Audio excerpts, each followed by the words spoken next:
Sean bienvenidas y bienvenidos a un programa más de Lumen Gentium. Vamos a abordar en esta ocasión el tema de la mina del Cerro Blanco, que es minería transfronteriza. Esta mina está ubicada en Guatemala, en las cercanías de las fronteras de nuestro país, aquí en la zona occidental, por supuesto. Para conversar sobre este tema está con nosotros Edgardo Mira, quien es el miembro de la Red Centroamericana por las Aguas Transfronterizas, RedCap, a quien le damos la más cordial de las bienvenidas. Edgardo, gracias por estar con nosotros en Lumen Gentium. Buenos días, muchísimas gracias a ustedes por darnos la oportunidad de estar en este importante programa y podernos comunicar con toda su teleaudiencia. Muy bien, vamos entonces a explicarles a nuestros queridos amigos y amigas, hermanas y hermanos, que esta mina del Cerro Blanco, ¿verdad? Está ubicada precisamente en territorio guatemalteco, pero está muy cerca de una de las fuentes de agua muy importantes para nosotros, ¿verdad? Pero para que nos explique bien por qué es un riesgo para El Salvador, para la vida, para todas las personas que habitamos en el territorio salvadoreño, por qué es un riesgo esta mina. Edgardo, explíquenos, por favor. Bueno, en primer lugar, hay que decir de que nosotros caracterizamos o identificamos a la mina Cerro Blanco como un proyecto minero transfronterizo. Esto significa de que es un proyecto minero que efectivamente se encuentra localizado en territorio guatemalteco, como usted lo acaba de apuntar, muy cerca de la frontera de El Salvador, más o menos como a 17 kilómetros, y en relación principalmente al lago de Guija, ¿verdad? Que todos sabemos que es un lago fronterizo, compartido con Guatemala y El Salvador, y que se identifica porque estando o realizándose en otro país, por su naturaleza, digamos, y por las características del proyecto, seguramente va a afectar no solo a la población de Guatemala que se encuentra en el territorio o en el entorno del proyecto minero, sino que también a todos y todas las salvadoreños que nos encontramos, para decirlo de una manera, aguas abajo. Es decir, a todos aquellos que estando en el territorio salvadoreño tienen alguna relación directa o indirecta con los cuerpos de agua que se localizan, digamos, ¿verdad? En territorio salvadoreño, pero que seguramente podrían ser impactados por este proyecto minero. Eso en primer lugar. En segundo lugar, hay que decir de que este proyecto minero se localiza también en lo que se conoce como el territorio objeto de intervención del Plan Trifinio. Es decir, pertenece pues o hace parte de una zona que incluso por tratado se ha considerado desde el punto de vista ambiental indivisible, ¿verdad? Entonces, en ese sentido, esta caracterización desde el Plan Trifinio nos indica pues de que esa parte del territorio guatemalteco está conectado, pues, ¿verdad? Por diversas razones, incluso jurídicas, dado el tratado, ¿verdad? Con el territorio salvadoreño y con el territorio hondureño, porque también Honduras hace parte del Plan Trifinio. Y en tercer lugar, hay que tener en cuenta de que este proyecto minero, cuya intención de explotación viene desde el 2005-2006, cuando tomaron las decisiones de explorarlo y consiguientemente explotarlo, ¿verdad? Ha sido sistemáticamente repudiado, para decirlo de una manera, por las diferentes organizaciones sociales, comunitarias, tanto de Guatemala como de El Salvador, precisamente por todas las implicaciones socioambientales que puedan derivarse y de las cuales vamos a hablar posteriormente. Y por supuesto también en algunos momentos hemos tenido posturas oficiales desde el gobierno de El Salvador, desde el Parlamento Centroamericano, ¿verdad? Rechazando este proyecto porque, tal como lo hemos dicho, no solo va a afectar a la población guatemalteca, sino que afectaría a una gran parte de la población salvadoreña, porque adicionalmente a lo que he planteado, hay que decir también que este proyecto se encuentra localizado en la cuenca del río Lempa, y eso significa que en algún momento posterior a la explotación el río Lempa se vería afectado, y en el caso de El Salvador, pues todos sabemos, significa quizás el río más importante, el río principal, que no solo contribuye a las actividades económicas del país, sino que también se ha convertido en un gran abastecedor de agua potable, principalmente para la población de lo que se conoce como el Gran San Salvador. Es decir, ese es el contexto, pues, de este proyecto, y por eso es que nosotros, como Red Centroamericana por la Defensa de las Aguas Transfronterizas, venimos luchando desde hace años para evitar, pues, que se materialice, y por otro lado buscar una salida política en beneficio de nuestros pueblos.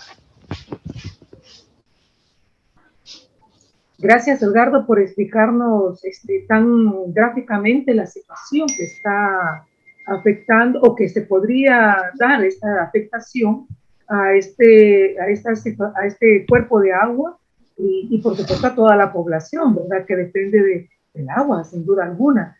Y en este sentido, Edgardo, las alarmas pues se han activado para la población, para la sociedad civil, pero quisiéramos saber si, digamos, los gobiernos también han detectado esta alarma de la misma manera en que la sociedad civil, la iglesia y, por supuesto, la población más cercana a este proyecto minero también han activado, digo los gobiernos, porque tiene que ver con el gobierno guatemalteco, que entendemos que por supuesto está autorizando esta explotación, y con el gobierno de El Salvador, que si bien es cierto, no está en territorio salvadoreño, pero con esto que usted nos está explicando, se sabe que va a afectar a la población de El Salvador. Entonces, ¿cómo la alarma que ha activado a la población está siendo escuchada por los gobiernos que deberían también de escuchar esta alarma? Sí, en primer lugar, creo que es útil, Ilse, que dimensionemos de qué estamos hablando cuando planteamos este proyecto, lo peligroso de este proyecto. Bueno, en primer lugar hay que decir de que este proyecto está concebido como para 11 años, ¿verdad? De explotación. La empresa que se llama hoy,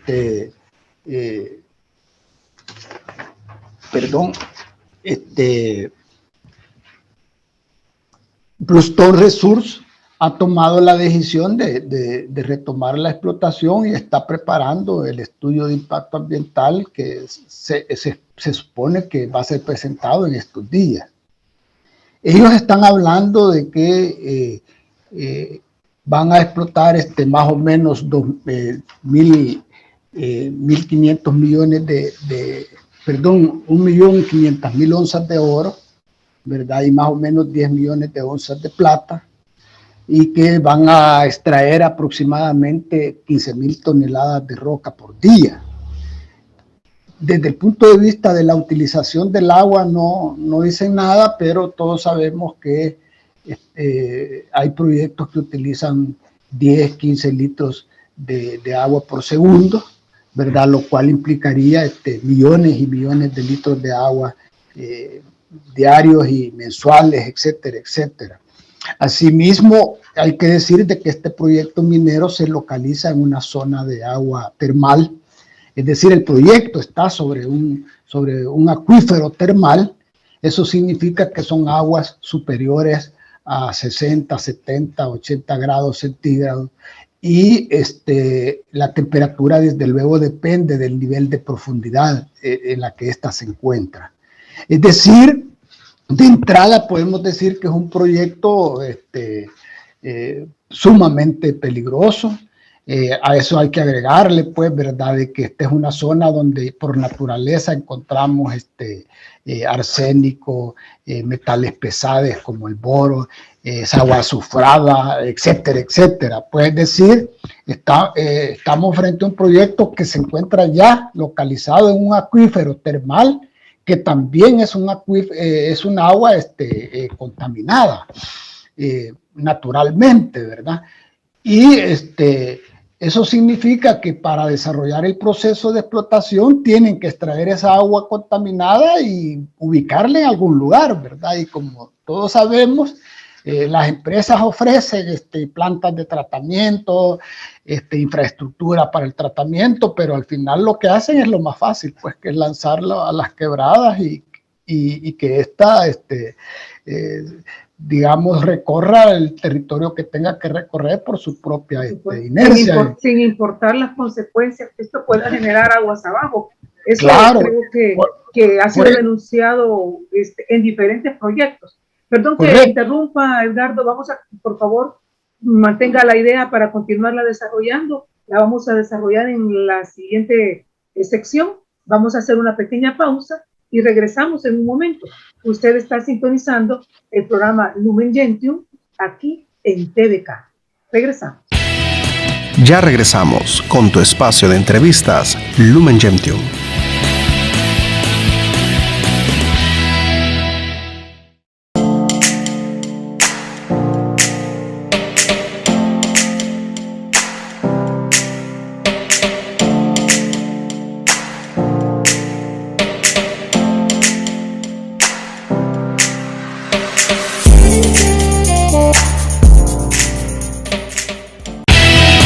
Continuamos con tu espacio de entrevistas Lumen Gentium. Regresamos con su programa Lumen Gentium. En la primera parte del programa estábamos conversando precisamente sobre el riesgo que significa la mina Cerro Blanco para los habitantes de El Salvador y por supuesto para nuestros hermanos guatemaltecos que también se ven definitivamente amenazados en su vida, ¿verdad?, en su salud, por este proyecto minero, Cerro Blanco, ubicado precisamente en territorio guatemalteco. Nos estaba explicando nuestro invitado, Edgardo Mira, sobre los graves riesgos de contaminación que significa este proyecto minero, dado que nos decía él, además de lo que ya normalmente se menciona de la contaminación de cualquier explotación minera, que esta explotación se encuentra ubicada sobre un manto acuífero termal. Así es, ¿verdad, Edgar? Es correcto. Bueno, entonces lo que quería terminar y luego pasar a responder la pregunta que me hacía es que todo esto conjugado, pues, significa una gran amenaza inmediata para el río Ostúa, que es un río fronterizo que está también en la frontera con Guatemala, y el lago de Guija, ¿verdad? Y en el mediano o largo plazo, ¿verdad? Esto podría afectar el río Lempa, dado de que el lago de Guija es un tributario, pues, del río Lempa. Entonces, esa es la cadena que está configurada, ¿verdad?, a partir de la realización de este proyecto minero que, insisto, se encuentra en territorio guatemalteco, pero sus afectaciones van a alcanzar también al territorio salvadoreño, pero, ¿verdad?, sobre todo a lo que es la biodiversidad, las aguas y, desde luego, a las personas, pues, humanas que vivimos aguas abajo. Entonces, ese planteamiento, o mejor dicho, ese reconocimiento de esa perspectiva respecto a las implicaciones socioambientales del proyecto minero, efectivamente las hemos compartido con funcionarios del gobierno de Guatemala, ministros de Relaciones Exteriores de Guatemala, de Medio Ambiente, etcétera, con diputados del Congreso de Guatemala, con diputados del Parlamento Centroamericano. Igualmente lo hemos hecho acá en El Salvador, ¿verdad? Y incluso hemos hablado con parlamentarios de Honduras respecto a lo que es la minería transfronteriza y particularmente pues Cerro Blanco. Ahora, quiero decirles de que esto es bien complejo porque está inserto pues en el marco de lo que es las relaciones internacionales entre dos países que tienen pues por supuesto sus componentes de soberanía, etcétera. Pero sin embargo, nosotros, por ejemplo, hemos insistido de que este proyecto minero, por ejemplo, no solo va a afectar a los guatemaltecos en primera instancia, sino que también va a afectar a los salvadoreños. Entonces, que en ese contexto, este tipo de minería, igual que otras actividades extractivistas que se realizan en la zona fronteriza, deben de visualizarse, pues, no desde el punto de vista de la soberanía política administrativa, sino desde el punto de vista de que estamos hablando de territorios, de cuencas, de relaciones políticas que son efectivamente compartidas, ¿verdad? En los territorios fronterizos. Entonces, en ese sentido, como ya lo planteé al principio, este lugar de Cerro Blanco se ubica en un territorio que hace parte de la cuenca del río Lempa, en primer lugar. En segundo lugar, es un territorio que es objeto de intervención por el Plan Trifinio, que es un plan trinacional. Entonces, eso significa de que el tratamiento tiene que ser diferente, pues, ¿verdad? A otras dificultades, a otros problemas que se puedan presentar en las relaciones políticas entre los gobiernos. Entonces, en ese marco, nosotros creemos que efectivamente la visualización de estos proyectos debe de hacerse desde el punto de vista de las cuencas, que son cuencas compartidas, ¿verdad? Que comparten aguas, y que por lo tanto el abordaje y el tratamiento tiene que involucrar a los que efectivamente están directamente relacionados con esas aguas. Y en ese sentido somos de la opinión que el abordaje de Cerro Blanco pasa necesariamente porque se tome en cuenta a las poblaciones, a las comunidades, a las organizaciones comunitarias que viven en la zona fronteriza y que de manera inmediata van a ser afectadas por este proyecto minero. Y cómo ahí se encuentran también, en este caso, comunidades, organizaciones comunitarias salvadoreñas, también tienen que ser tomadas en cuenta, y por eso es que el gobierno de El Salvador debe de intervenir en este aspecto. Eso lo hemos planteado, y por eso y el gobierno de El Salvador, digamos que ha planteado el problema. Eso nosotros lo reconocemos, ¿verdad? Lo ha comunicado al gobierno de Guatemala sus preocupaciones. Esto viene desde hace años, ¿verdad? De tal manera de que el gobierno de Guatemala está conocedor, pues, de las preocupaciones expresadas a través del gobierno. Sin embargo, no hay una respuesta que satisfaga, digamos, los intereses de las poblaciones tanto de Guatemala y Honduras. En ese sentido es que nosotros somos de la opinión que como no es el único proyecto, Ilse. O sea, Cerro Blanco es el proyecto que está más avanzado, es el que nos genera amenazas inmediatas, pero igual hay otros proyectos mineros en la zona fronteriza con Guatemala, en la zona fronteriza con Honduras, y por esa razón es que nosotros creemos que teniendo como un ejemplo el Cerro Blanco y lo que eso va a significar para nuestros países, lo mejor es detenerlo y avanzar en un proceso de negociación de lo que nosotros llamamos un tratado sobre aguas transfronterizas, ¿verdad? Donde haya una regulación y un control sobre las actividades económicas que afectan la calidad y la cantidad de agua, y particularmente sobre la minería, por lo que es la minería como una actividad que genera grandes problemas socioambientales y causa grandes daños a la vida y a la naturaleza. Entonces esta debería de ser detenida, pues, ¿verdad? No debería de realizarse, pues, en la zona fronteriza. Entonces, esa es la respuesta que nosotros creemos que debe de darse, ¿verdad? Y en ese marco, pues sí, nosotros quizás conviene plantearlo de que no estamos satisfechos. Por un lado, por la respuesta que ha dado el gobierno de Guatemala, que hasta hoy pues ha planteado de que ellos tienen soberanía sobre las aguas y que ellos, y por lo tanto ellos pueden hacer, para decirlo de una manera, lo que quieran con esas aguas.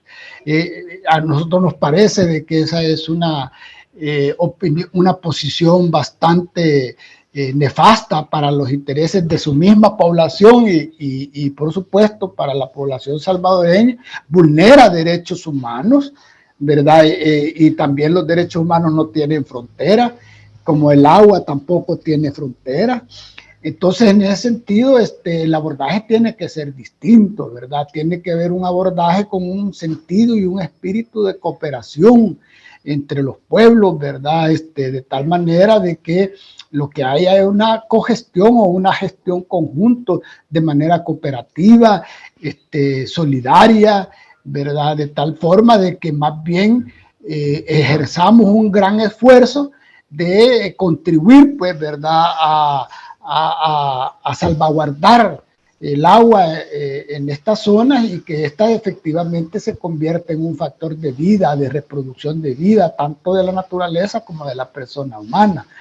Sin embargo, Guatemala, repito, no está en ese camino, pero nosotros sabemos que con el apoyo de la población guatemalteca y la movilización y la organización y la movilización de la población salvadoreña, y esperamos una posición firme, categórica por parte de este gobierno, ¿verdad? Que sea, por cierto, pública, contribuya, pues, ¿verdad? A construir un camino distinto al que se tiene ahorita, ¿verdad? En el que nos pone a las puertas de una potencial explotación que, repito, va a causar grandes daños. Es decir, este es un tema que no puede esperar. Si no asumimos una postura agresiva en el sentido de expresar y manifestar no solo una posición, sino que un camino a seguir frente a Guatemala, a su gobierno prominero, etcétera. Entonces, cuando querramos intervenir va a ser demasiado tarde, el proyecto va a estar en marcha, los daños van a ser evidentes desde el primer día, ¿verdad? Y por supuesto las consecuencias van a ser indefinidas, porque una de las implicaciones de la minería es que genera daños de larguísimo plazo. Incluso si, por ejemplo, llegase a aparecer el drenaje ácido, que es bien probable que surja ahí por la naturaleza del proyecto, esos son cosas que hasta hoy no tenemos respuestas, pues, científico-técnicas para evitarlas, mucho menos para resarcir los daños. Entonces, en ese sentido es que es importante que tomemos en cuenta que este proyecto no debería realizarse, ¿verdad? El gobierno de El Salvador debería de actuar, repito, de manera muy proactiva, ¿verdad? Las organizaciones sociales y las comunidades en general y particularmente las que estamos en REDCAR, hemos expresado no solo nuestra opinión, nuestra posición, sino que nuestra voluntad, pues, ¿verdad? Por continuar en esta lucha frente a este proyecto minero, ¿verdad? Y eso debería de ser, digamos, ponderado adecuadamente por el gobierno y además reconocido también por el gobierno guatemalteco. Muchísimas gracias, Edgardo, por esta amplia explicación que nos ha brindado. Sabemos ciertamente que es una situación compleja. Cualquiera que nos escucha en este momento podría decir, bueno, pues es otro país, ¿verdad? Pero recordemos que el ambiente no tiene fronteras, ¿verdad? Que las aguas tampoco tienen fronteras, los derechos del ser humano tampoco tienen fronteras, y que siempre ante cualquier interés económico debe de privar la vida, debe de ponderarse la vida por encima de cualquier interés económico, que se pueda argumentar, que se diga que esto va a generar empleo, como siempre se argumenta, que va a generar riquezas, entre comillas, ¿verdad? Pues este es un llamado a través de este programa, ¿verdad?, a las autoridades correspondientes de nuestro país para que, como bien nos dijo Edgardo, tomen una actitud ya proactiva de cara precisamente a este riesgo que significa este proyecto minero Cerro Blanco ubicado en Guatemala. El tiempo ya se nos terminó, pero esperamos que haya sido de bastante claridad y que deje a nuestra teleaudiencia bien informada para que también puedan tomar actitudes proactivas también de cara a nuestras autoridades. Muchísimas gracias, Edgardo, por haber estado con nosotros. No, muchísimas gracias a ustedes y aquí siempre a sus órdenes. Muy amable, y a ustedes también, hermanas y hermanos, Dios les bendiga, les dé siempre sabiduría, y si Él nos lo permite, nos estaremos encontrando una vez más en una edición más de Lumen Gentium. Bendiciones.